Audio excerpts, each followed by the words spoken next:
Em nome do Pai, do Filho e do Espírito Santo. Amém. O Senhor esteja convosco. Ele está no meio de nós. Proclamação do Evangelho de Nosso Senhor Jesus Cristo, segundo São Mateus. Glória a vós, Senhor. Naquele tempo, Jesus disse aos seus discípulos: A vinda do Filho do Homem será como no tempo de Noé, pois nos dias antes do dilúvio todos comiam e bebiam, casavam-se e davam-se em casamento, até o dia em que Noé entrou na arca, e eles nada perceberam, até que veio o dilúvio e arrastou a todos.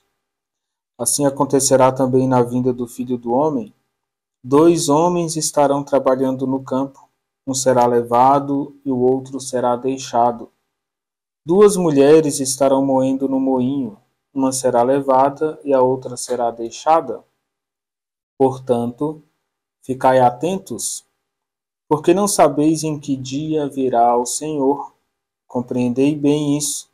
Se o dono da casa soubesse a que horas viria o ladrão, certamente vigiaria e não deixaria que a sua casa fosse arrombada. Por isso também vós ficai preparados, porque na hora em que menos pensais, o Filho do Homem virá. Palavra da salvação. Glória a vós, Senhor. Bom dia, queridos irmãos e irmãs. Estamos no primeiro domingo do Advento.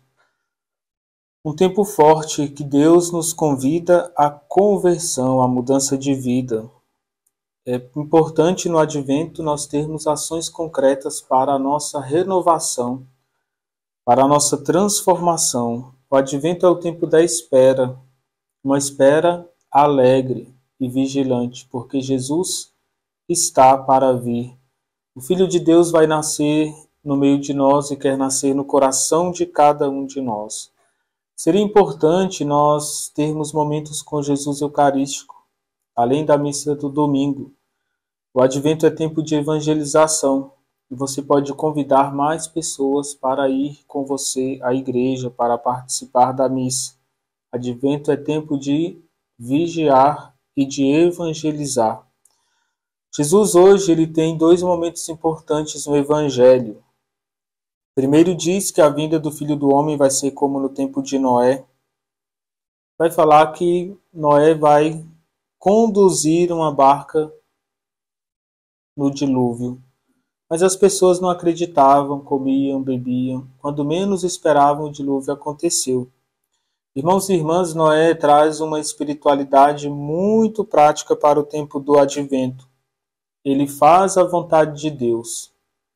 Diante de um sol, sem nenhuma nuvem de chuva, Deus diz a Noé: constrói a arca.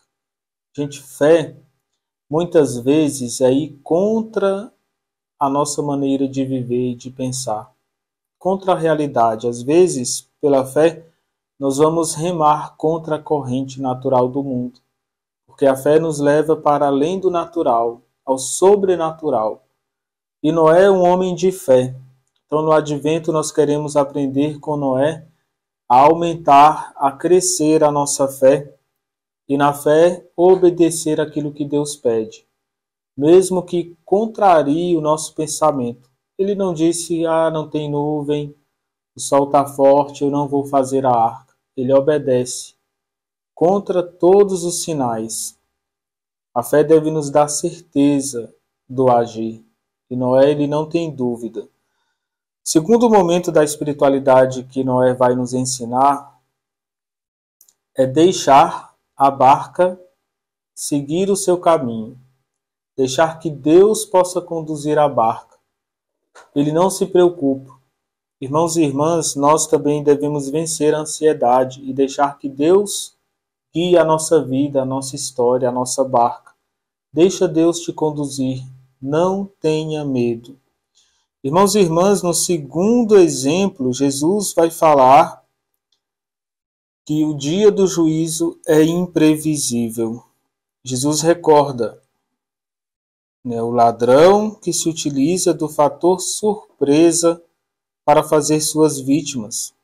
Além disso, também quer dizer que se os discípulos não estiverem alertas ou preparados com a vinda fiel e ativa, Eles precisam preparar a vinda do Senhor com fidelidade e ação.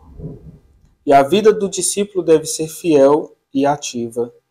Essa vinda de Jesus pode ser inesperada, pode roubar a nossa alegria na participação escatológica, pode roubar a nossa alegria na vida dos céus. A gente tem que estar pronto, para que a nossa esperança de vida eterna não seja roubada. Se eu estou disperso na vida, se eu estou entregue ao vício, ao pecado, o ladrão pode roubar a vida eterna. Eu posso ser condenado pelas minhas ações. São Gregório Magno ensina que vigia aquele que observa em suas obras aquilo em que crê. Ou seja, eu acredito em Deus, Ele me chama a santidade, nas minhas obras eu vou observar a minha fé. Ele continua, vigia aquele que afugenta de si as trevas da indolência e da negligência. Ou seja, o ladrão vem à noite. Se eu vou vigiar, eu vou tirar as trevas da minha vida. Orígenes vai fazer uma leitura mais espiritual deste texto. E ele diz que o pai de família, Jesus diz, se o dono da casa soubesse a hora que viria o ladrão, e Orígenes vai dizer, o pai de família é o entendimento do homem, o seu pensar, o seu conhecer, a sua mente. E sugere que o pai de família, sendo o entendimento, ele vai ter na sua alma a sua casa, e o ladrão seria o demônio. Em seu método, Orígenes diz que o ladrão principia por destruir o intelecto natural e a alma do cristão. Tenta tirar o conhecimento de Deus, a luz do conhecimento. E Orígenes diz que o demônio, tendo uma brecha, ele vai saquear tudo que a gente tem de melhor. A possibilidade de conhecer o bem, a verdade, o amor, e vai tirar da alma também a vida divina que Deus nos dá. E Orígenes diz que o demônio ele vem à noite, que é o tempo da malícia e das tentações, mas foge quando é dia, ou seja, na noite da minha alma o demônio está presente. Durante o dia é quando a alma está iluminada pela palavra de Deus, pela presença de Deus, que é a lâmpada e a luz, o caminho para cada um de nós. Então, advento é tempo de crescer nessa intimidade com o Evangelho, para que a luz da palavra de Deus possa expulsar as trevas da nossa vida. O advento, o tempo da espera de Cristo, o tempo de preparação para o Natal, seja um tempo de graça, um tempo de fé, um tempo de luz. O Senhor esteja convosco. Está no meio de nós. Que a bênção de Deus desça sobre vós e permaneça para sempre. Ele que é Pai, Filho e Espírito Santo.